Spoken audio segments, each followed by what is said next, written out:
Punjab MLA hostel का जो है हेरिटेज फर्नीचर जो है वो नीलाम हुआ है। इसके बारे में हमारे साथ बात करने के लिए बड़े सीनियर एडवोकेट अजय सर मौजूद हैं और वो कमेटी के मेंबर भी हैं। पूरा मामला जानते हैं सर। एक बार फिर से हेरिटेज जो चेयर्स का अलग अलग चीजों का मामला सामने निकल गया है। दरअसल ये मामला सर कैसे संज्ञान में आया, हालांकि स्पीकर ने इस पे जो है कार्रवाई करने के भी आदेश दिए हैं।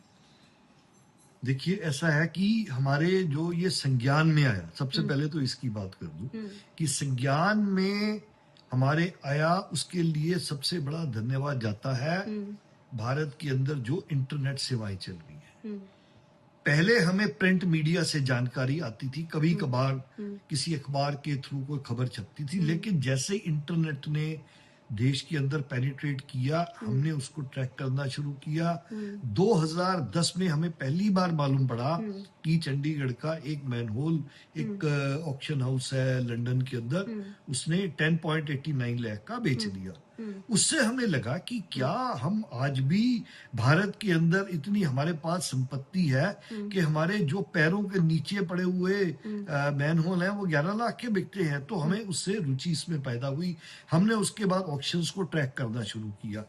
लगातार हम इसके ऊपर काम करते रहे। 2011 में हमने इसके ऊपर एक जनहित याचिका भी पंजाब हरियाणा हाईकोर्ट में फाइल की, जिसकी सुनवाई हुई। पर माननीय जो मुख्य न्यायाधीश थे, वहां पर चंडीगढ़ प्रशासन ने ये कहा कि जी हम कमिटेड हैं याचिकाकर्ता के साथ और हम ये मानते हैं कि जो ये सामान है इसको बचा के रखना चाहिए। देश की ये विरासत है, देश को इसका सम्मान करना चाहिए। लेकिन उसके बावजूद भी सर ये चीजें ऑक्शन हो रही है, ये पहला नहीं, इससे पहले भी हुई, कई साल पहले सर, तकरीबन 21-22 की बात है, तब भी हुआ था। एक बार फिर से ये मामला सामने निकल कर आया है। तो ये क्या इसके बारे में जानकारी सरकारों को नहीं हो पाती है? बिना इंफॉर्मेशन के, बिना जानकारी के सरकारी सामान को कैसे लेकर जा सकते हैं? देखिए, ये तो एक जिसको बोल सकते हैं ना $1 मिलियन क्वेश्चन हम बोलते हैं, और इसका जवाब तो जो है ना वो एक प्रॉपर इन्वेस्टिगेशन ही कर सकती है। और यही मैंने मुख्य चीफ मिनिस्टर और स्पीकर साहब को लिखा है कि देखिए, पंजाब भारत की पहली डिफेंस है। जब भी चाहे मुगल आए चाहे फिरंगी आए, पंजाब के लोगों ने अपनी जिंदगियां न्यौछावर कर दी भारत को बचाने में, इसकी संपत्ति को बचाने में। सोमनाथ में लूट हो गई, भारत लुटता रहा, लेकिन उसके बावजूद शर्मनाक बात यह है कि आज हम 2026 में हैं। 2021 में हमारे संज्ञान में आया कि 2 टेबल पंजाब विधानसभा की अमेरिका में ऑक्शन हुई है और उसके ऊपर पंजाबी में ही लिखा हुआ था प20। हमने तुरंत उस समय जो केपी सिंह या क्या नाम था स्पीकर थे, उनको पत्र लिखा, माननीय मुख्यमंत्री को लिखा कि आपका सामान न्यूयॉर्क में बिक रहा है, कृपया जानकारी हासिल कीजिए। और उन्होंने तो लोकेशन भी दी थी कि रिसेप्शन ऑफ लेजिस्लेटिव असेंबली। हमने कहा कि जब आपकी लेजिस्लेटिव असेंबली का रिसेप्शन का सामान बिका है, आप प्लीज चेक कीजिए ये सामान पड़ा है, अगर नहीं पड़ा तो क्यों नहीं पड़ा, और अगर नहीं मिला आपको तो उसकी एफआईआर लॉन्च कीजिए, अपनी एक इंटरनल इंक्वायरी लॉन्च कीजिए। लेकिन मेरा ऐसा मानना है कि किसी ने उस पर तवज्जो नहीं दी।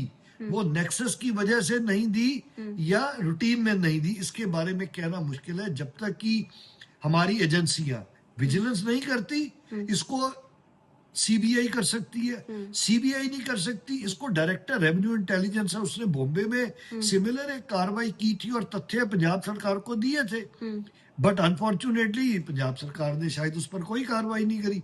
अब जब 2021 में हमने इनको लिखा कि जी आप इसमें पूरी कार्रवाई कीजिए, अपनी इन्वेंट्री चेक कीजिए, इन आइटमों को वेरीफाई कीजिए, इन्होंने कुछ नहीं करा। अब इसको मैं क्या कहूंगा, जो पॉइंटर्स हैं, जो दिशा संकेत है, वो तो यही कहता है कि something is wrong, something is fishy, जिसको बोलते हैं कि कुछ गड़बड़ है, घोटाला लगता है कुछ। तो इसकी जो है, अगर पंजाब सरकार हमारे देश की विरासत के बारे में, देश की वेल्थ के बारे में, देश की संपत्ति के बारे में चिंतित है, तो उसे सर वैसे जो हेरिटेज सामान है, जैसे जो टूट जाता है कुछ है, तो बेसिकली थोड़ा ये समझना चाहेंगे आपसे कि क्या उसको ऑक्शन करना होता है या चीजों को खुद ही सरकारों को ठीक करवाना होता है? देखिए, ऐसा है, इसके लिए अगर सरकार को इनकी वैल्यू मालूम है तो सरकार उसको मेंटेन करके रखती है। मैंने बड़ी बार दुबई हेरिटेज विलेज का एग्जांपल इस हेरिटेज के मामले में कोट किया है कि जब आप दुबई इंटरनेशनल विलेज जाते हैं तो वहां पर आपको 1000 विदेशियों की, यूरोपियन अमेरिकन की कतार लगी मिलती है। मैं भी उसी कतार में खड़ा हुआ, मैंने भी जो उनकी फीस थी वो पे करी, और मैं देखने गया वहां पर फटी हुई बोरियां, टूटे हुए बर्तन, लेकिन वहां गाइड थे। उन्होंने कहा जी जब सालों साल पहले शेख लोग आते थे तो वो यहाँ रेस्ट करते थे, गर्मी बहुत थी, वो बोरियों पर पानी फेंका जाता था, कपड़े का पंखा चलाते थे, हवा आती थी। इस चीज को वो अपनी रेवेन्यू जनरेट कर रहे हैं। हमें क्या है कि हम उसको अगर अपने सामान को कंडम शो करके बेच रहे हैं, नोइंग वेल कि ये लाखों और करोड़ों में बिकेगा, तो फिर तो गड़बड़ है ना। फिर इसका मतलब तो कोई ना कोई हो सकता है किसी वस्तु को कंडेम आपने कर दे। इस लेटर लिखा था, आपसे आखिरी सवाल है सीएम को, हालांकि कुलतार संधवा ने इसके ऊपर जो है कहा है कि इसके बारे में अब जांच की जाएगी। मैं समझता हूं कि अगर स्पीकर जांच करे तो ये हिंदुस्तान के अंदर एक पहल होगी किसी भी सरकार या स्पीकर द्वारा कि वो देश की संपत्ति के बारे में उनको चिंता है। अगर हम कहते हैं जी हम नेशनलिस्ट सरकार है, हम राष्ट्र के हित की सरकार है, तो हमें ये काम तो आज से 5-7 साल पहले करना चाहिए था। जो सैकड़ों करोड़ों की ऑक्शन हो चुकी है, कम से कम उसको रोक पाते।